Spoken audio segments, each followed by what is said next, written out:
আসসালামু আলাইকুম, কেমন আছেন সবাই? আমার চ্যানেলে আরও একটা নতুন রেসিপি দেখার জন্য সবাইকে স্বাগত জানাচ্ছি। আমার আজকের রেসিপি বিফ ভুনা খিচুড়ি। কম বেশি আমরা সবাই কিন্তু ভুনা খিচুড়িটা খেতে অনেক পছন্দ করি। স্পেশালি আমার তো ভীষণ প্রিয়। আজকে একদম সহজ রেসিপিতে কিভাবে আপনারা পারফেক্ট এই ভুনা খিচুড়িটা রান্না করে নিতে পারেন সেটাই শেয়ার করব। যারা নতুন রাঁধুনি আশা করছি আমার আজকের রেসিপি থেকে একটু হলেও উপকৃত হবেন। তো চলুন ঝটপট মূল রেসিপিটা দেখে নেওয়া যাক। তো প্রথমে আমি গরু মাংসটা রান্না করে নিব, সেই জন্য আমি কড়াইয়ে হাফ কাপের মতো রান্নার তেল দিয়ে দিয়েছি। এবার আমি এতে দিয়ে দিচ্ছি হাফ কাপ পেঁয়াজ কুচি, দিয়ে দিচ্ছি এক টুকরো তেজপাতা, এক টুকরো দারচিনি, এলাচ দিয়ে দিচ্ছি এখানে আমি 4 টুকরো। আর আজকে আমি একই প্যানে মাংস রান্না করব আর একই প্যানে কিন্তু খিচুড়িটাও রান্না করে নিব, যার কারণে সব কিছু পরিমাপে একটু করে বেশি দিয়ে দিব, কারণ পরবর্তীতে কিন্তু আমি খিচুড়ি রান্নার সময় আর কোনো মশলা ইউজ করব না। তো মাংস রান্নার সময় আমি পরিমাণ মতো মশলাটা দিয়ে দিব, যাতে করে পরবর্তীতে খিচুড়িটা রান্না করার সময় আর কোনো মশলা ইউজ করতে না হয়। তো একই হাঁড়িতে কিভাবে আপনারা গরুর মাংস প্লাস খিচুড়িটা রান্না করে নিতে পারেন সেই সহজ রেসিপিটাই আজকে শেয়ার করছি। নেড়ে চেড়ে পেঁয়াজ কুচিটাকে ভেজে নিতে হবে।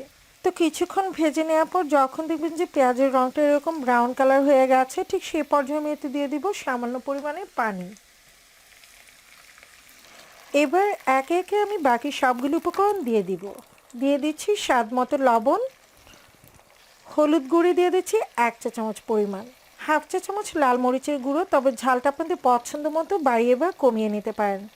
ধনিয়া গুঁড়ি দিয়ে দিচ্ছি 1 চা চামচ, টালা জিরার গুঁড়ি দিয়ে দিচ্ছি হাফ চা চামচ, দিয়ে দিচ্ছি 1 টেবিল চামচ পরিমাণ আদা বাটা, 1 টেবিল চামচ পরিমাণ রসুন বাটা। এবার সব মশলাগুলোকে খুব ভালো করে একটু কষিয়ে নিতে হবে। তো মশলাটা খুব ভালো করে কষিয়ে নেওয়া হয়ে গেছে। এবার এতে আমি দিয়ে দিব গরুর মাংস। এখানে আমি হাফ কেজি পরিমাণ গরুর মাংস নিয়েছি, আর গরুর মাংসগুলোকে এরকম ছোট ছোট টুকরো করে কেটে নিয়েছি, কারণ ভুনা খিচুড়িতে কিন্তু গরুর মাংসটা বেশি বড় হলে খেতে ভালো লাগবে না, তো সেই জন্য আমি ছোট ছোট করে নিয়েছি। আপনাদের পছন্দ মতো যে কোনো সাইজে এটা কেটে নিতে পারেন।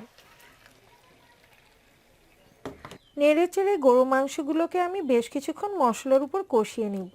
আমি মাংসটাকে খুব ভালো করে কষিয়ে নিয়েছি, আর আজকের এই বিফ ভুনা খিচুড়িতে আমি একটা বিশেষ মশলা ইউজ করব।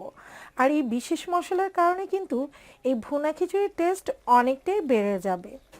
তো দেখতে থাকুন সেই বিশেষ মশলাটা কি।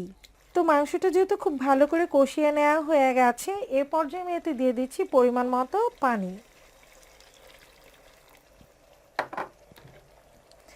তো আমি পরিমাণ মতো পানি দিয়ে দিচ্ছি, যাতে করে মাংসটা খুব ভালোভাবে সেদ্ধ হয়ে যায়।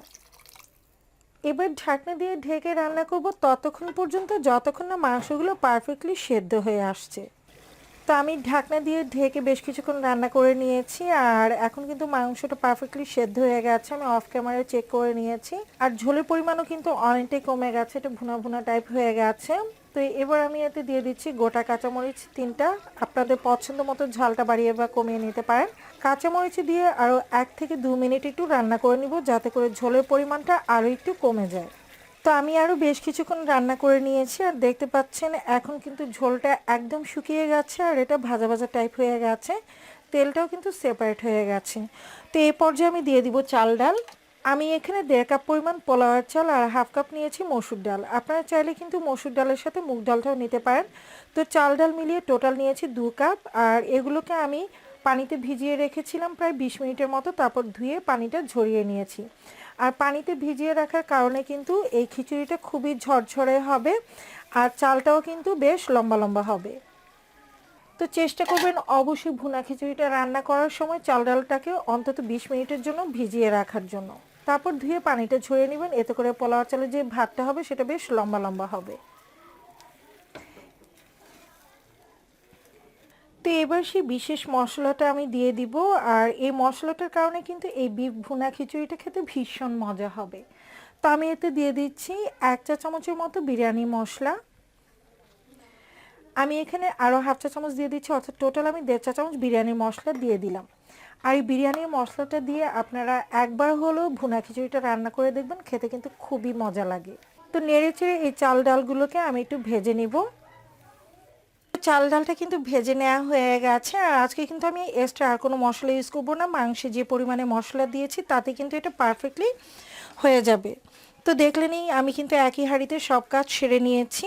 এবার আমি এতে দিয়ে দিব পরিমাণ মতো পানি। আর আজকে এই চাল ডালটা কিন্তু আমি এই মেজারমেন্ট কাপ দিয়ে মেপে নিয়েছি, তাই এই কাপ দিয়ে কিন্তু আমি পানিটা দিব। টোটাল 2 কাপের জন্য আমি এখানে পানি দিয়ে দিব 4 কাপ। তো আপনারা যে পাত্র দিয়ে মেপে নেবেন চেষ্টা করবেন সেই পাত্র দিয়ে পানিটা দিতে। তো আমি মেজারমেন্ট কাপ দিয়ে মেপে নিয়েছি, তাই এই পাত্র দিয়ে মেপে পানিটাও দিব।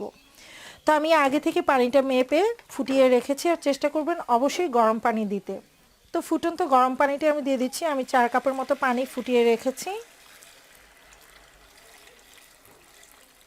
দিয়ে দিচ্ছি স্বাদ মতো লবণ, আর লবণটা একটু বুঝে দিবেন, যেহেতু মাংসে কিছুটা লবণ দেওয়া ছিল, তো এ পর্যায়ে বুঝে কিন্তু লবণটা দিতে হবে। এবার নেড়েচেড়ে সব কিছু একটু মিক্স করে নিচ্ছি। লক্ষ্য করলে দেখতে পাচ্ছেন যেহেতু আমি ফুটন্ত গরম পানি দিয়েছি, তাই অলরেডি কিন্তু বলক চলে এসেছে। এবার ঢাকনা দিয়ে ঢেকে রান্না করব বেশ কিছুক্ষণ। আমি প্রায় 4 থেকে 5 মিনিটের মতো এটাকে ঢেকে রান্না করেছি। আর এখন হয়তো বা লক্ষ্য করলে দেখতে পাচ্ছেন যে পানি আর চাল ডাল কিন্তু একদম সমান সমান লেভেল হয়ে গেছে, আর কীরকম বুদবুদ হচ্ছে। তো এ পর্যায়ে আলতো হাতে এটাকে উল্টে দিতে হবে। আর চুলার আঁচটা এ পর্যায়ে আমি কমিয়ে দিচ্ছি। দিয়ে দিচ্ছি 1 মুঠ পরিমাণ ধনিয়া পাতা কুচি, এতে করে খিচুড়ির ফ্লেভারটা খুব ভালো আসবে। নেড়েচেড়ে ধনিয়া পাতা কুচিটাকে মিক্স করে নিতে হবে। তো মিক্স করে নেওয়া হয়ে গেলে আমি চেপে চেপে একটু সেট করে নিচ্ছি। তো 4-5টা চেপে দিচ্ছি। এখনও কিন্তু চাল ডালটা পারফেক্টলি সেদ্ধ হয়নি, তাই আবারও আমি ঢাকনা দিয়ে ঢেকে রান্না করব আরও প্রায় 5 থেকে 10 মিনিট। আর চুলার আঁচটা কিন্তু অবশ্যই কমিয়ে দিতে হবে। তো আমি প্রায় 10 মিনিটের মতো এটাকে কম আঁচে দমে রেখে দিয়েছিলাম। এবার আলতো হাতে একটু উল্টে পাল্টে দিচ্ছি। এখন কিন্তু চালটা একদম পারফেক্টলি সেদ্ধ হয়ে গেছে। তো আলতো হাতে একটু উল্টে পাল্টে দিচ্ছি।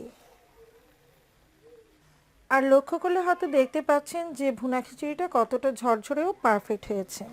তো এটা কিন্তু অনেকটাই ঝরঝরে হয়েছে, আর একদম পারফেক্টলিও সেদ্ধ হয়ে গেছে। তো এই পর্যায়ে আমি নেড়ে চেড়ে দিচ্ছি।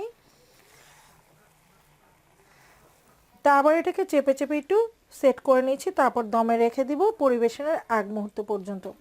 তো আপনারা জাস্ট পরিবেশনের সময় পরিবেশন করে নেবেন। তো এর মধ্যে নাড়াচাড়ার দরকার নেই। আর এ পর্যায়ে আমি চুলার আঁচটা বন্ধ করে দিচ্ছি। আমি বেশ কিছুক্ষণ দমে রেখেছিলাম, আর এখন এটা সার্ভ করে নিয়েছি। আর দেখতেই পাচ্ছেন আমার বিফ ভুনা খিচুড়িটা কতটা পারফেক্ট ও ঝরঝরে হয়েছে। আশা করছি আমার আজকের রেসিপি ভালো লেগেছে। ভালো লেগে থাকলে লাইক, কমেন্ট এবং শেয়ার করে দিবেন।